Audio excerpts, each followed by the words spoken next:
Hello and welcome. Hey look, today I'm going to do something a little bit different than what I usually do. Now typically I would show you a bike that I recently acquired, whether it's old or new, or I would show you something unique about that bike, or how I perform some upgrades to it. I'm not doing that today.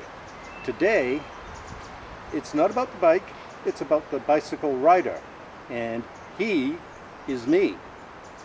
5 bonus points if you know that line. So anyways, about 6 weeks or so ago, I was out mountain biking, and I got about a quarter of a mile down one of my favorite trails, and kaboom! It's like my back exploded. It was like the eruption of Krakatoa.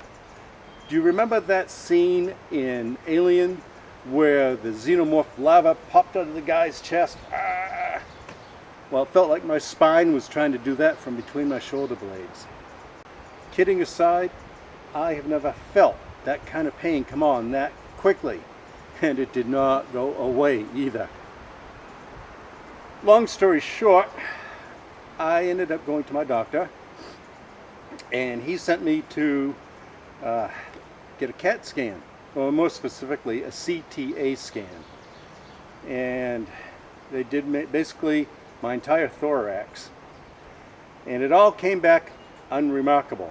Well, I'll tell you, I've never been so happy in my life to be unremarkable. At least it ruled out the stuff that people don't like to think about, you know, slipped discs, pinched nerves, tumors. But what's left? Well, muscles and skeleton. So I ended up a couple of weeks ago going to my sister's chiropractor, and those people know what they're doing. I was skeptical at first, but man, they are miracle workers. My day-to-day activities are pretty much normal now, and I can sleep through the night. And if you have not experienced that deprivation, let me tell you, that can weigh you down really quickly. Thing is, my chiropractor, she said, Jim, I want you to stay off the mountain bikes for a while, at least until we get your back straightened out. Now, I'm not sure if that was a play on words or not, but her point is well taken. I don't want to lose the progress I've made, because the only time I'm having problems now is when I'm riding bicycles or mowing the lawn, and I suspect it's got to do with that posture, you know, like that. Just doing that, I can feel something pulling. So between chiropractic and yoga and a set of stretches that they gave me, I think I'm doing pretty well. But I'm off the mountain bikes for I don't know how long. We'll say for the time being. Sorry, baby. She did not know until just now. On the other hand, she cleared me for riding my road bikes. So, you know, as George Carlin once said, around every silver lining, there's a dark cloud. No, wait, that's not what I meant. Anyway, I can still ride road bikes. So, I'm going to be a roadie for a while. You should have aimed for the headset. I've got 3 road bikes that I've been using for the past few weeks on short trips around the neighborhood. I have a 3-mile loop that begins and ends at my driveway, and I chose that just in case I had to crawl back home. I'd never be more than 1.5 miles from the house, which is a little morose, but you get my point. The thing is, I was literally riding in circles and not riding that far. So I started riding on a nearby rail trail. It's a 13-mile long round trip, mostly flat, a couple of teeny tiny hills that are easily doable. So my first bike that I've been using is my Hyper Urban. It's a $178 Walmart bike. Now, I know, Walmart. Don't panic. It's a good bike. Trust me. And it's got a 1x8 drivetrain. I upgraded it with a Wake aluminum 720 millimeter handlebar.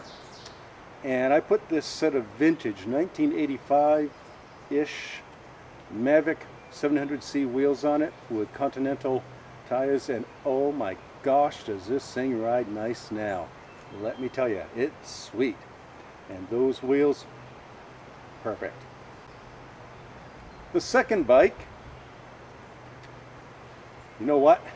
That is a rude sign to my friends across the pond. The second bike that I've been using these past few weeks is my 1984 Trek 400. I bought it, a couple of years ago and kind of sat neglected and unloved until this spring when I dug it out and rehabbed it. And it turns out to be a pretty darn nice bike. It's got a fairly light steel frame. It's got down tube friction shifters and a 2x6 drivetrain, which doesn't sound like much compared to modern bikes, but you know what? This bike is a great bike. It's just fun to ride. And finally, my third bike that's going to get me through the next few weeks is this one. It's my Nishiki Maricopa. This is probably the best $300 I've spent on a bike. It was marked down at Dick's Sporting Goods from $700, so that right there made me happy. And it's pretty darn well equipped. It's got FSA compact handlebars. It's got an FSA modular crankset. And it's got a, you know what? I don't know who makes the cassette, but it's got one. It's not a freewheel, it's a cassette. And it is a 3x8 with the Claris front and rear derailleurs and Claris shifters. Well, you might think that a 3x8 drivetrain is less than ideal.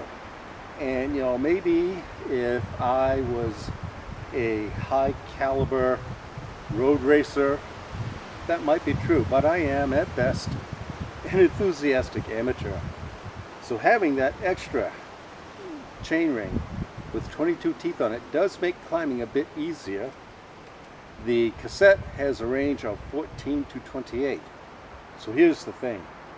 I could put a wider range cassette all the way up to 34, and that Claris rear derailleur will accept that.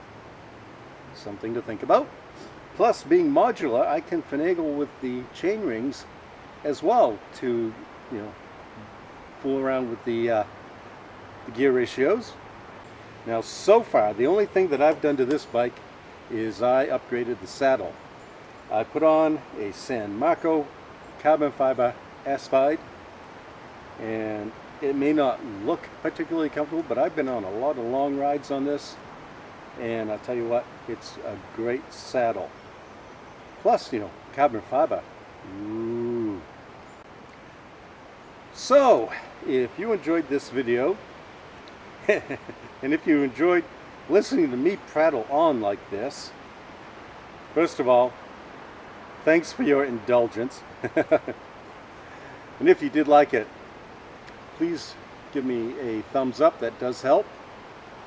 Below left is a link to a playlist that I think you'll like, and below right is a link to another video which I think you'll enjoy.